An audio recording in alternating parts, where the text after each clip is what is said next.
I was telling you about how difficult it is to be a mother and a guru because both are very contradictory functions. And especially for a person who wants to be in charge of your salvation, to be the Mokshadaini, it is extremely difficult because the path is so delicate and so treacherous that all of you have to come yourself, walk across. And if you fall this side or that side, there is disaster for you. I am watching your climbing and I see you coming up with a mother's heart and a guru's hand. And then I get the glimpses of people falling. I try to tell them, come up. Sometimes I shout. Sometimes I pull them up. Sometimes I love them, caress them. You can yourself judge within yourself how much I have worked on you, how much I have loved you. But how much do you love yourself is the point. I have told you that for a Sahaj Yogi, the whole thing should be decided by the witnessing power. Now the witnessing power is silent, it doesn't talk. If you are a very talkative person, then it's not going to help you much. You have to come in balance. For the first time in this incarnation, I have started talking. And I get throat trouble because I'm not used to this kind of talking. So for you people, it is necessary that you should not talk unless and until you feel like talking. And very few sentences, conclusive. As I told you before, that tongue is the master of all the organs of distractions. If you could master your tongue, you have mastered all of them in a way. Because everything has to be palatable. For example, you look at a woman. If she is not palatable, then she may be beautiful, but you don't want to look at her. She decides, the tongue decides about a person. If you want to eat some food, if it is not palatable, then you don't want to eat that food. It has to be palatable. Then a thought also. A thought has to be palatable. If it is not palatable, you are not going to have it. So the deciding factor is the tongue. The root of the tongue goes up to the Vishuddhi chakra, which controls your ego and superego, or you can say that the tongue is reflected in superego and ego in a way.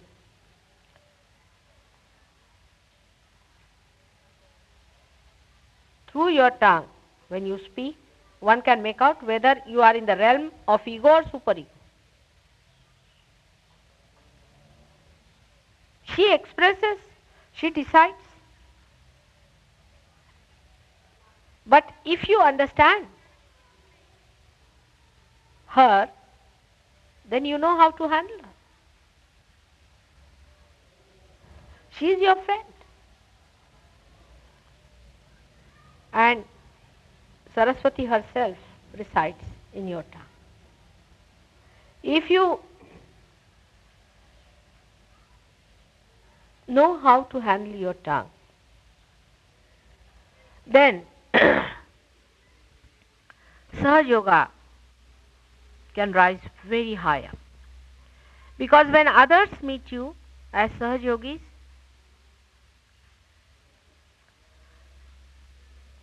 they also see how the way you talk, the way you eat, the way the things are palatable to you.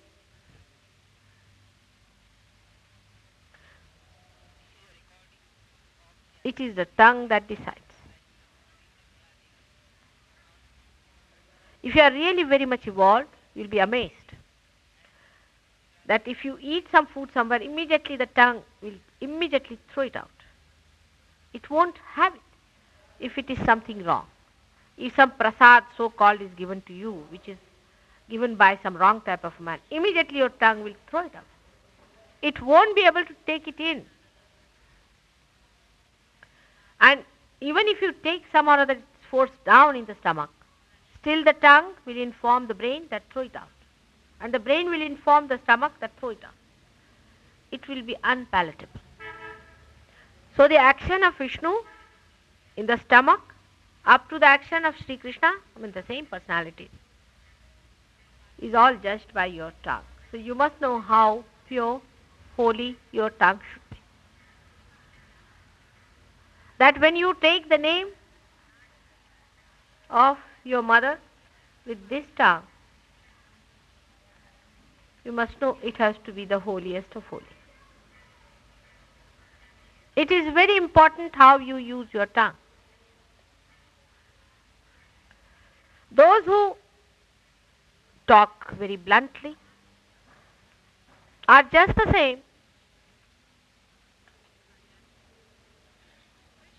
Those who talk very sweetly to get something out of you is the intention.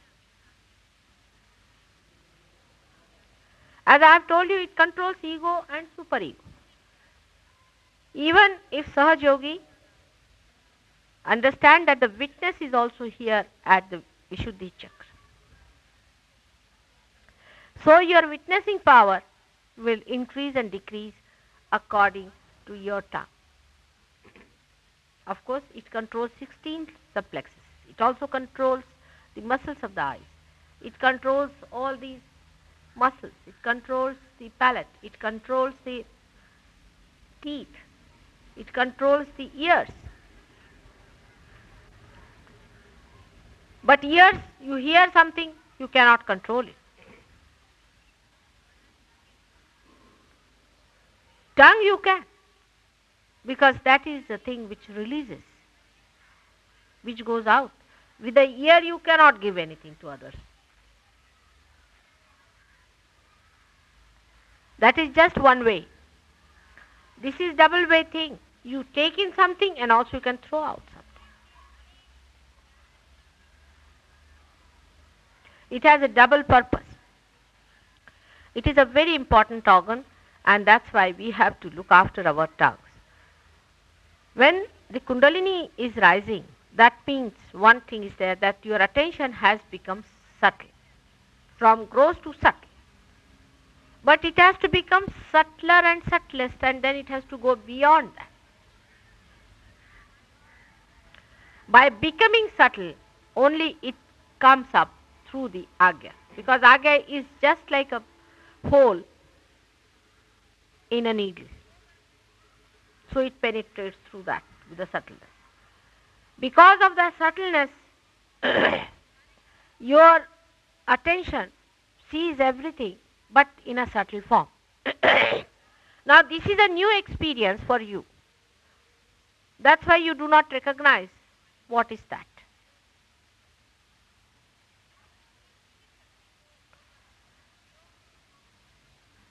In a group of Sahaj Yogis, you can witness these things very carefully and clearly. There is one person whose eyes are roving still around. He's a Sahaj Yogi. He's sitting down, he's looking here, looking there, looking that side, who is coming, who is going. Of course, this person is still in the gross state, you can say. Though he's got his attention up here by Mataji's pulling it out, you see, and hanging on to it. But still the person himself is still dragging outside into the gross. So don't bother about that. But even the person who is now, say, attentive, we can say attentive, because you see words are not so precise. Even if you notice such a person, you will find his two forces in a very subtle way are acting. One is his subtle ego, another is a subtle superego.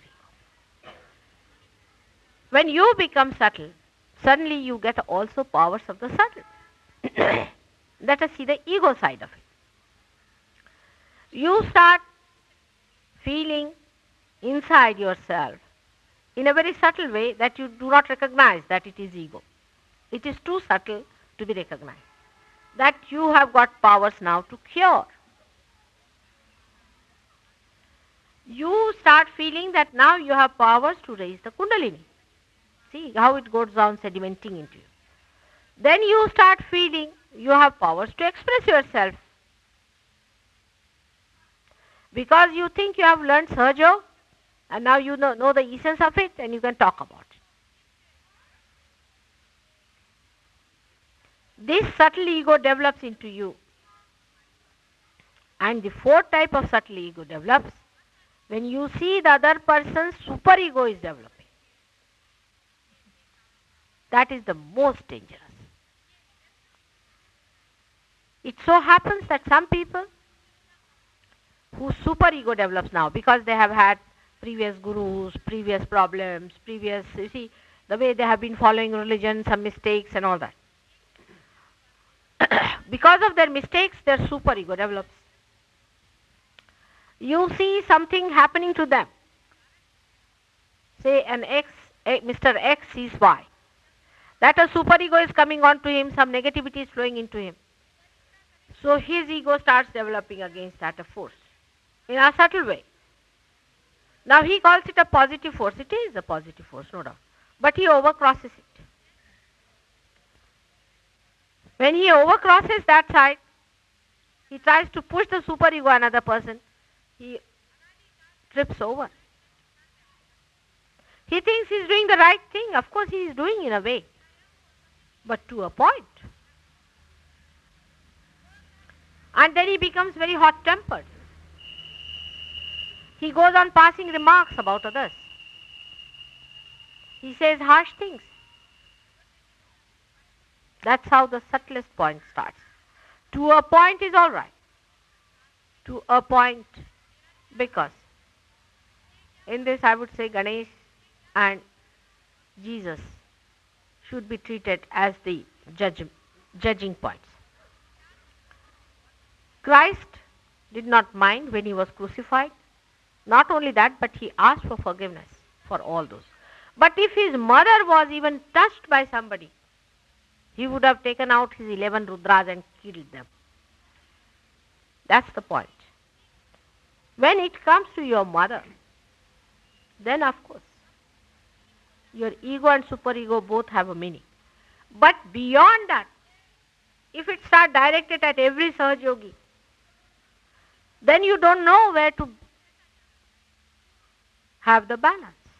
For example, then such people, anything done to them also they identify themselves with mother and they think, no, he has said it to me, that means it is to mother also. It is not so.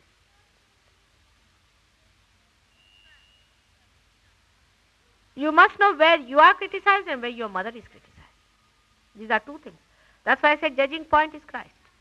When he was crucified, he accepted it, though he was so much one with his mother. But still he could strike that line.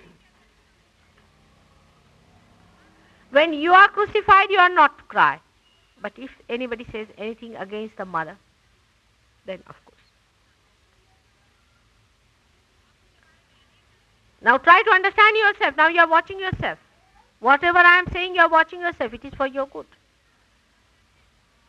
That is how you find somewhere a person who gets a superego invasion. First of all, superego invasion is very, very deep and subtle. It's extremely deep. It comes into you in such a manner that you do not understand it. The other person who is very positive, so-called, will think that that person has got a negativity. But he won't know that he is overcrossing his positivity towards negativity itself, because once you cross this line, you go to this side. Once you cross this line, you go to this side. So immediately you are becoming negative once you cross this point. And it's the Sahasrara, is the Brahmarandra. Beyond the Brahmarandra, if you are pushing down, then you are crossing to the other side. You are playing into hands of other people.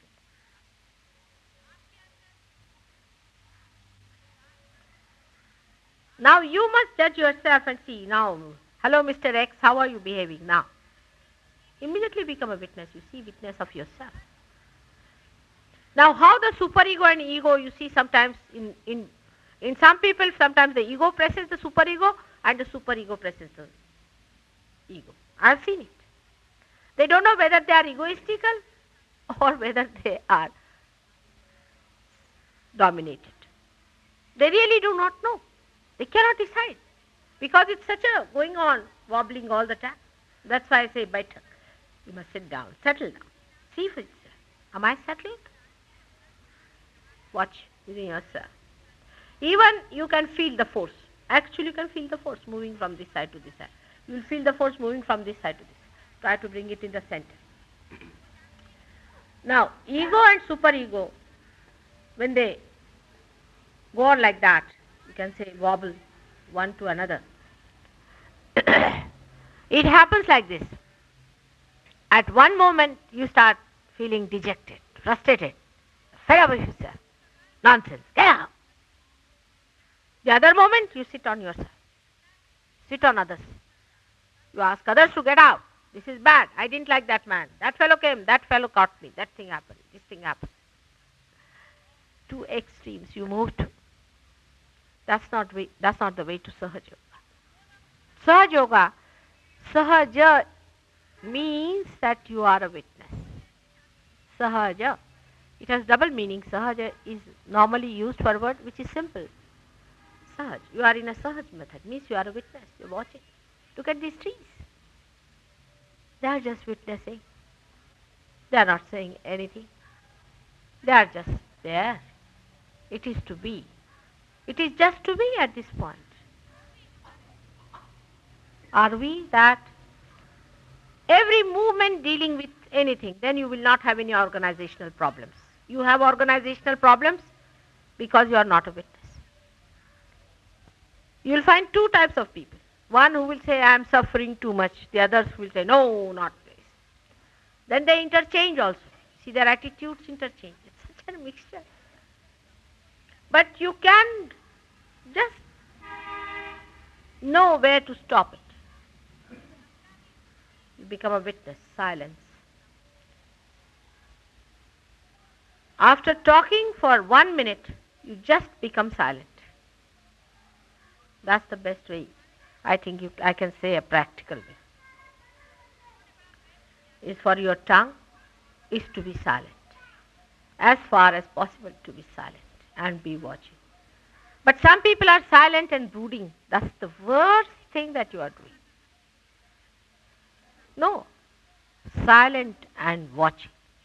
Neither brooding, not planning how to hurt others. And then suddenly a sentence will come out which will be so filthy, so cutting, so horrid, so full of venom that you think from where it has come, oh God. Such silence is absolutely useless. It should be like a river flowing. The river has its own depth and on top it is flowing. It's just one mass. That kind of a silence one should have. Not a forced one, but a silence of a witness. Even such a person is talking inside the flow of the silence. You are one with that silence which is filling you up all the time. And you can witness that in every leaf, in every movement of the leaf, you see the silence moving. They do not speak, but they manifest. In the same way, you do not speak, you manifest. Of course, human beings are higher than them because they speak.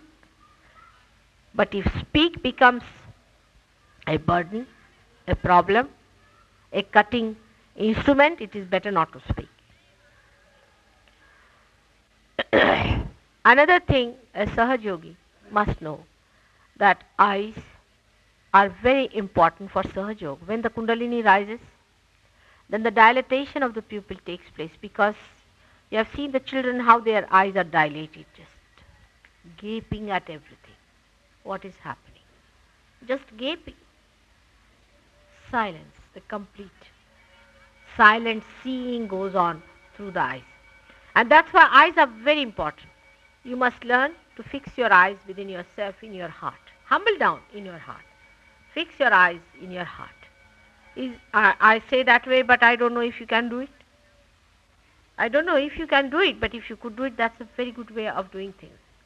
Looking at everyone, gazing at everyone, seeing this, seeing that, is a very bad exercise for your eyes. It's a very bad habit. Try to keep your eyes low on the earth, Mother Earth, watching the lower part of the body than the face, because face, if you are made that way that you can watch the face is all right, but you are not yet made. Best thing is to see to the feet, and your eyes will touch their gross sense, feet, from where the sensation of vibrations go upward, and the Kundalini rises better. Actually, those who suffer from low Kundalini rising, if they could rub oil on their feet and wash their feet, it's a very good thing. That's why Christ washed the feet of his disciples. I wish I could do that, if you allow me and permit. Because the whole grossness is in the feet.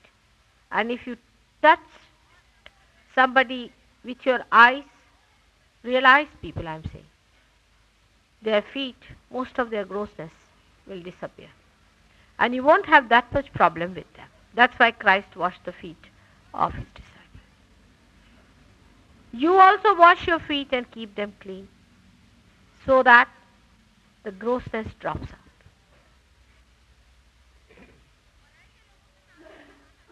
I have explained in brief way, but if you want to ask me questions, ask me.